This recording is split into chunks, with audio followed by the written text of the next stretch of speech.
प्यारे विद्यार्थियों, आज हम पढ़ेंगे वर्ण विचार। कल हमने एक पॉइंट पढ़ा था, प्राण वायु कम या ज्यादा के आधार पर हमने व्यंजनों को दो भागों में बांटा था, अल्प प्राण और महाप्राण। अब उसके अगली कड़ी में हम जो है व्यंजन के उच्चारण में स्वर तंत्रियों के कंपन के आधार पर वापस दो भेद करेंगे और वह भेद है घोष और अघोष। यानी हमारी जो स्वर तंत्रियां हैं व्यंजन के उच्चारण में कहाँ नाद करती हैं, कहाँ नाद नहीं करती हैं।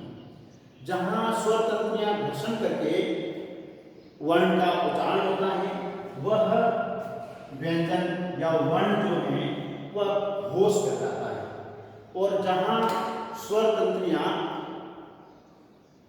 घर्षण करके वर्ण को उच्चारित नहीं करती हैं, आवाज रूप से वर्ण उच्चारित हो जाता है, तो उसको अपन अघोष कहते हैं। तो इसके आधार पर हमने स्वर तंत्रियों के कंपन के आधार पर इसके दो भेद कर दिए हैं। पहला भेद है घोष, जहां पर स्वर तंत्रियां हैं आपस में कंपन करती हैं और घर्षण करके वर्ण का उच्चारण होना संभव होता है, और दूसरा जो है अघोष, जहां वर्ण है आवाज रूप से निकल जाता है, स्वर तंत्रियां हैं कंपन नहीं करती। अब देखिए ये तो मैंने भाग किए इसके घोष के और अघोष के। ये घोष ध्वनियां हैं, ये अघोष ध्वनियां हैं। जब अपन क का उच्चारण करते हैं, ख का उच्चारण करते हैं, च का उच्चारण करते हैं, स का उच्चारण करते हैं, ट का करते हैं, ठ का करते हैं, त, थ, प और फ, यहाँ जब उच्चारण होता है तब हमारी स्वर तंत्रियां हैं वह कंपन नहीं करती हैं। अब आराम से उच्चारण हो जाता है, क स्वर तंत्रियों को कोई तकलीफ नहीं, कोई कंपन नहीं, च का उच्चारण करते हुए भी वही स्थिति। तो ये तो है हमारे अघोष व्यंजन। इसके बाद में जब हम उच्चारण करते हैं ग, घ, ञ, ज, झ, ड, ढ, द, ध, न, ब, ह, म, यहाँ पर हमारी स्वर तंत्रियां जो हैं वह कंपन करती हैं, तो इनको हमने क्या कहा है, घोष ध्वनि माना है। अब देखिए कि यहाँ ये अघोष ध्वनियां कितनी हो गई, 10 हो गई, और आगे जब हम आते हैं तो ये य, र, ल और व, इनका उच्चारण जब होता है तब भी यहाँ किसी प्रकार का कोई स्वर तंत्रियों में कंपन नहीं होता है। अब नहीं होता है तो ये चारों ही वर्ण क्या है, घोष। स्वर तंत्रियों में कंपन होता है, सॉरी, य, र, ल, व में स्वर तंत्रियों में कंपन होता है, इसलिए इसको अपन घोष करते हैं। और जहां स है, स और स, इसको अब उच्चारित करते हैं तब इसमें किसी प्रकार का कोई कंपन नहीं है। जब नहीं है तब ये क्या है, अघोष ध्वनियां हैं। ह जो है इसका उच्चारण करते हैं तब स्वर तंत्रियां जो हैं कंपन करती हैं। अब जब स्वर तंत्रियां कंपन करती हैं तो ये वर्ण क्या है, घोष है। अब देखिए ये हमारे अघोष 3 हो गए, स, स, स, और ये अघोष 10 हो गए। तब हमने सभी व्यंजनों में से 13 व्यंजनों को क्या माना है, अघोष माना है, और बाकी सभी व्यंजन जो है शेष जितने भी ले जाते हैं वह सभी क्या है, घोष हैं। अब देखिए सभी स्वर स्वर जितने भी हैं, कल अपन ने इसकी चर्चा की थी, कितने स्वर हैं?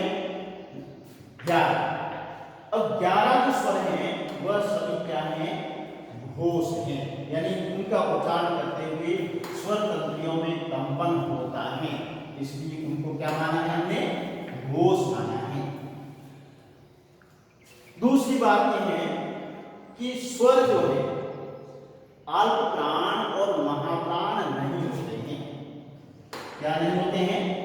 स्वर जो है अल्प प्राण महाप्राण नहीं होते हैं। अल्प प्राण और महाप्राण कौन होते हैं?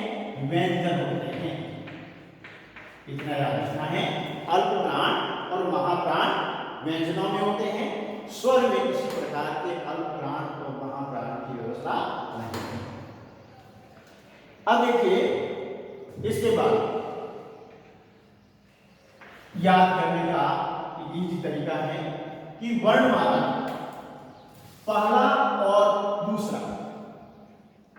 क वर्ग का, च वर्ग का, ट वर्ग का, त वर्ग का और प वर्ग का, ये 5 जो वर्ग हैं, इनका जो पहला और दूसरा वर्ण है वह अघोष है। क्या है? अघोष है। बाकी वर्णमाला तीसरा, चौथा और पांचवा ये क्या है? घोष है।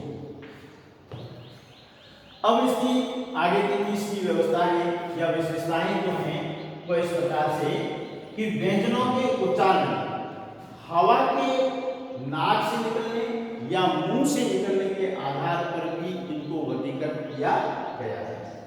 अब उस वर्गीकरण में 2 रूप हमारे सामने आए हैं।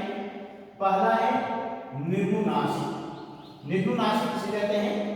यानी सभी जो व्यंजन हैं वह निर्गुणासिक हैं। पहला, दूसरा, तीसरा और चौथा, ये जितने भी व्यंजन हैं वह निर्गुणासिक हैं और यानी इनके उच्चारण में हवा हमारे मुख से निकलती है, आवाज से, नाक से नहीं निकलती है। मुख से जो हवा निकलती है, प्राणवायु निकलती है और वर्ण का उच्चारण होता है, तब वह निर्गुणासिक होता है। जब प्राणवायु मुख के साथ में या मुंह के साथ में नाक से भी निकलती है, तब वह अनुनासिक होता है। तो पंचम वर्ण जितने भी हैं, वर्णमाला के पंचम वर्ण वह अनुनासिक वर्ण है। फिर चौथी इसकी विशेषता है, वर्गीकरण का आधार है, वह है प्रयत्न, जिह्वा या होठ के आधार पर वर्गीकरण किया गया है कि जब हम वर्ण का, व्यंजन का उच्चारण करते हैं तब हमारे होठ स्पर्श होते हैं, जिह्वा कहां से स्पर्श होती है उसके आधार पर। हमने क वर्ग लिखा है, च वर्ग, ट वर्ग, त और प। अब देखिए क वर्ग जो है, क वर्ग के सभी वर्ण जो हैं वह स्पर्श व्यंजन हैं। क्या है? स्पर्श व्यंजन हैं। च वर्ग का पांचों ही व्यंजन जो है वह स्पर्श संघर्षी हैं, यानी स्पर्श भी करते हैं और घर्षण करते हुए उच्चरित होते हैं। ट वर्ग हमारा स्पर्श व्यंजन है, त वर्ग स्पर्श व्यंजन है, प वर्ग स्पर्श व्यंजन है। अब देखिए संस्कृत में ये क वर्ग, च वर्ग, ट वर्ग, त वर्ग और प वर्ग क्या थे?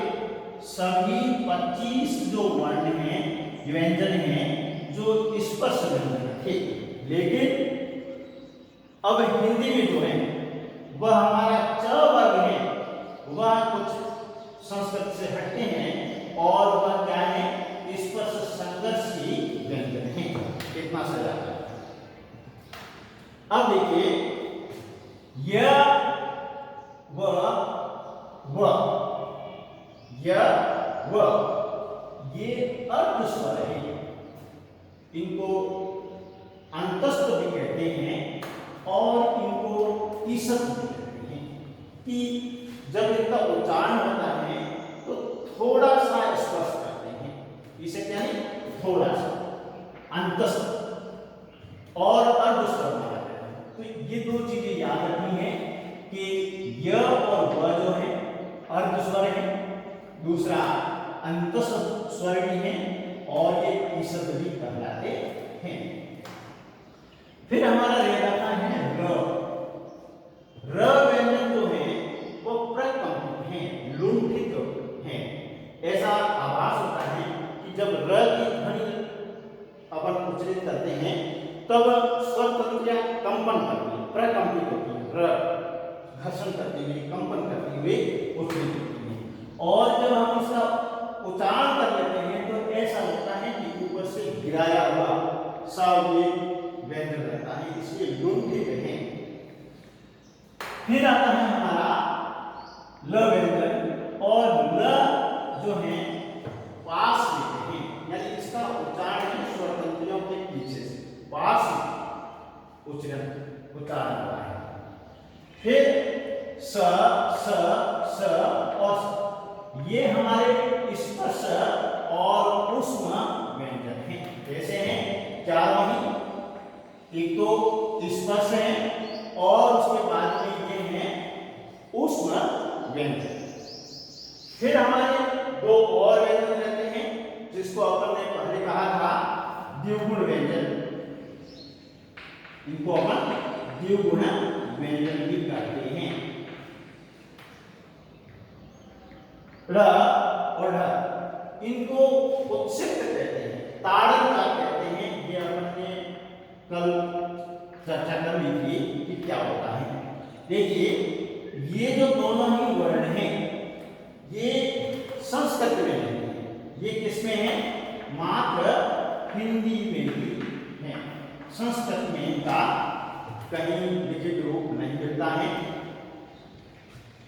अब देखिए, हमने किन किन की चर्चा की है? पहले प्राणवायु कम या अधिक के आधार पर हमने इसका वर्गीकरण अल्प प्राण और महाप्राण किया है। व्यंजन के उच्चारण में स्वर तंत्रियां कहाँ कंपन करती हैं उसके आधार पर हमने इनके दो भाग करके घोष और अघोष में बदल दिया है।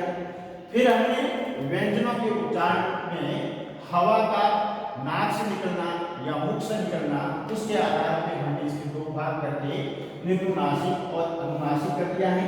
फिर हमने प्रयत्न जीव्या जो है उस वर्ण को उच्चारण करते वक्त कहाँ से टकराती हैं और होठों की स्थिति क्या होती है, उसके आधार पर हमने इसको वर्गीकृत कर दिया है। स्पर्श में, स्पर्श संघर्ष में, अर्धस्वर में, अंतस्थ कहें, ईसत कहें, प्रकंपित, लुंठित, पार्श्व में, स्पर्श, ऊष्मा, और उसके बाद में में उत्सित और ताड़न जाति में रखा है। इनको क्या कहते हैं? द्विगुण व्यंजन कहते हैं। और ये मात्र इसमें हिंदी में है, संस्कृत में इनका जिक्र नहीं है।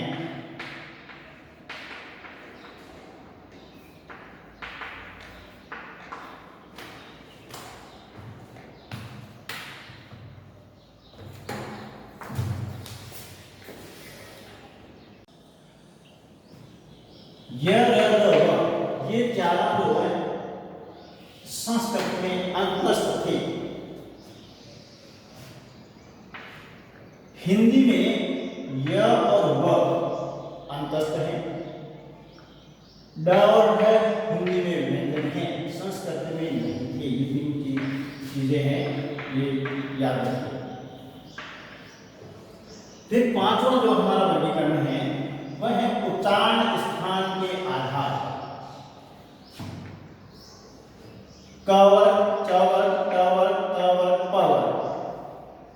अब देखिए, क, ख, ग, घ ये कोमल तालों की ध्वनियां हैं हिंदी में, जबकि संस्कृत में यह कंठी ध्वनियां थी। च, स, ज, झ, ये तालु वत्सीय ध्वनियां थी। और संस्कृत में ये क्या है? तालु की ध्वनि है। हिंदी में हमारी ये तालु वर्तस्य है, संस्कृत में ये तालु की ध्वनि, परिवर्तन हो गया। ट ठ ड ढ न ये मूर्धन्य ध्वनियां हैं। फिर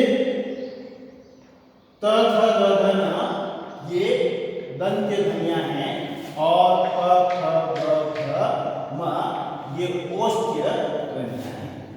अब अ और आ जो स्वर हैं ये कोमल ताल के हैं। ई और ई जो है ये तालु वर्तस्य ध्वनियां हैं। री जो है हमारा वह मूर्धन्य ध्वनि है। फिर ऊ और ऊ ये ओष्ठ्य ध्वनियां हैं। य और स ये तालु ध्वनियां हैं। ह जो है ये काकत्य ध्वनि है, इसको अलिजीवीय ध्वनि भी कहते हैं। न स ल ये तीनों ही हिंदी में वर्तस्य ध्वनियां हैं, जबकि संस्कृत में ये दंत्य ध्वनियां थी। प्यारे विद्यार्थियों, ये YouTube चैनल आपको कैसा लगा? सब्सक्राइब कीजिए, लाइक कीजिए और कमेंट कीजिए, साथ में शेयर करना न भूलें।